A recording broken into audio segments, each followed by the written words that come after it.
Doctor endometriosis సమస్య గురించి కూడా ఒకసారి చెప్పండి. సో ఎండోమెట్రియోసిస్ కూడా ఈ రోజుల్లో బాగా పెరుగుతున్న ప్రాబ్లం అండి. ముఖ్యంగా మీకు పీరియడ్స్ వచ్చే టైంలో పొట్టలో తీవ్రమైన నొప్పి ఉందన్నా, లేదా కొన్నిసార్లు పీరియడ్స్ తో సంబంధం లేకుండానే లోవర్ అబ్డామిన్ లో సివియర్ గా పెయిన్ ఉండడం, కొంతమందికి యూరిన్ పాస్ చేసినప్పుడు, మోషన్ పాస్ చేసినప్పుడు, లేదా సెక్షువల్ ఇంటర్ కోర్స్ సమయంలో పొట్టలో నొప్పి రావచ్చు. ఇటువంటి symptoms, any pain related symptoms ఉన్నప్పుడు మనం అది ఎండోమెట్రియోసిసా అని రూల్ అవుట్ చేసుకోవాల్సి ఉంటుంది. మనం నార్మల్ గా చూసుకుంటే గర్భసంచి లోపలి పొరని ఎండోమెట్రియం అంటాము. అది నార్మల్ గా పీరియడ్ వచ్చిన టైంలో షెడ్ అయి బయటికి వచ్చి ఎవ్రీ మంత్ కొత్త లేయర్ ఫామ్ అవుతూ ఉంటుంది. ఈ ఎండోమెట్రియం అది ఉండాల్సిన లొకేషన్ లో కాకుండా బయట ఎక్కడైనా, అంటే ఓవరీ మీద కానివ్వండి, ట్యూబ్స్ మీద కానివ్వండి, గర్భసంచి గోడలో కానివ్వండి, ఇక్కడ ఎక్కడైనా ఉన్నట్టయితే దాన్ని ఎండోమెట్రియోసిస్ అంటారు. దీంట్లో ముఖ్యమైన ప్రాబ్లం సివియర్ పెయిన్ ఉంటుంది. దాంతో పాటు ఇన్ఫర్టిలిటీ కూడా చాలా కామన్ గా చూస్తూ ఉంటాం. కాలర్ ఉన్నారు, శ్రీలత. నమస్తే అండి, సమస్య చెప్పండి. మేడం నమస్తే మేడం. నమస్తే అండి.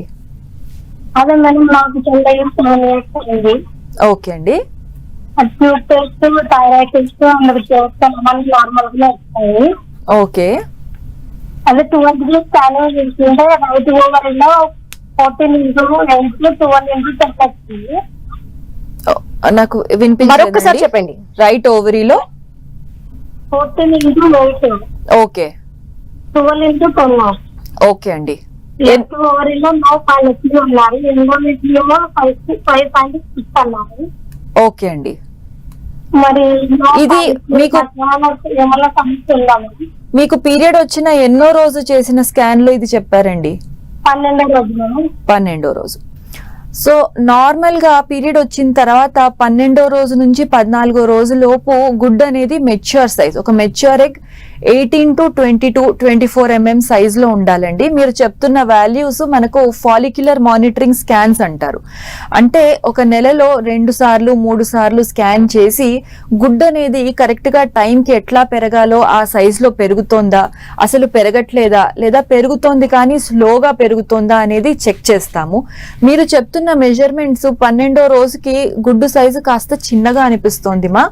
ఇలాంటి సందర్భంలో గుడ్డు కరెక్ట్ గా పెరగాలి అంటే పెరగడానికి ఇంజెక్షన్స్ ఉంటాయి, హార్మోన్ ఇంజెక్షన్స్. ఆ ఇంజెక్షన్స్ వాడుతూ కరెక్ట్ గా టైం కి గుడ్డు పెరిగేలా చేసి దాన్ని రిలీజ్ అయ్యేలా చేసి ప్రయత్నం చేస్తే బెటర్ ఛాన్సెస్ ఉంటాయి. ఓకే, ఇంకో కాలర్ ఉన్నారు, రాణి. నమస్తే అండి, సమస్య చెప్పండి. Good afternoon madam. Good afternoon అండి. మేడం ఏం లేదు, మాకు మ్యారేజ్ అయ్యి 4 years అవుతుంది. ఓకే అండి. అయితే నాకు థైరాయిడ్ ప్రాబ్లం ఉంది మేడం. ఓకే అండి. మంత్ అయినా, ఒక మంత్ అయినా అంటే మళ్ళీ 2 months గ్యాప్ వచ్చి మళ్ళీ అప్పుడు అవుతున్నా. ఓకే. ఒక 3 months బ్యాక్ హాస్పిటల్ కి వెళ్ళి చూపించుకుంటే ఎగ్స్ రిలీజ్ కావడం లేదని చెప్పింది అనమాట. ఓకే అండి. సో ఇది ఎగ్స్ టైం కి ఓవ్యులేటరీ ప్రాబ్లం అండి, ఓవ్యులేటరీ ఇన్ఫర్టిలిటీ ఉంది. ఫస్ట్ థింగ్ మీది థైరాయిడ్ ప్రాబ్లం ఉంది అన్నారు. థైరాయిడ్ కరెక్ట్ గా లెవెల్లో మెయింటైన్ అయ్యేటట్టు మెడిసిన్స్ వాడడం చాలా ఇంపార్టెంట్ అండి. ఒక రోజు కూడా స్కిప్ కాకుండా ప్రతి రోజు కరెక్ట్ గా టైం కి థైరాయిడ్ మెడిసిన్ వాడాల్సి ఉంటుంది. అట్లాగే ఫ్రీక్వెంట్ గా every 6 months or 3 months test చేయించుకొని ఈ లెవెల్స్ కరెక్ట్ గా మెయింటైన్ అవుతున్నాయా అని చెక్ చేసుకోవాలి. So period once in 2 months or 3 months వస్తుంది అంటే పాలిసిస్టిక్ ఓవరీస్ ఉన్నాయా, ఎందుకు ఎగ్స్ పెరగట్లేదు అని కూడా చూసుకోవాలి. ఒకవేళ పాలిసిస్టిక్ ఓవరీస్ ఉన్నట్టయితే ఎగ్ గ్రోత్ కి మనం ఓవ్యులేషన్ ఇండక్షన్ కి కొన్ని టాబ్లెట్స్ అండ్ ఇంజెక్షన్స్ ఉంటాయి, అవి డాక్టర్ గారు పెడతారు. మీరు దగ్గరలో ఉన్న డాక్టర్ ని కన్సల్ట్ అయితే. దాంతో పాటు లైఫ్ స్టైల్ మెజర్స్, అంటే మెయిన్ గా డైట్ ప్రాపర్ గా తీసుకోవడం, out side food, junk food complete గా అవాయిడ్ చేయడం, రోజు ఎక్సర్సైజ్ చేయడం, బరువు కరెక్ట్ వాల్యూస్ లో ఉండేటట్టు చూసుకోవడం, ఇవన్నీ కూడా చేయాలి. మీకు ముఖ్యంగా ఓవ్యులేషన్ ఇండక్షన్ అంటే గుడ్డు పెరగడానికి టాబ్లెట్స్ మరియు ఇంజెక్షన్స్ అవసరం పడుతుండొచ్చు. సో తప్పకుండా మీ దగ్గరలో ఉన్న డాక్టర్ ని కన్సల్ట్ అయ్యి ట్రీట్మెంట్ చేయించుకోండి మా. ఓకే.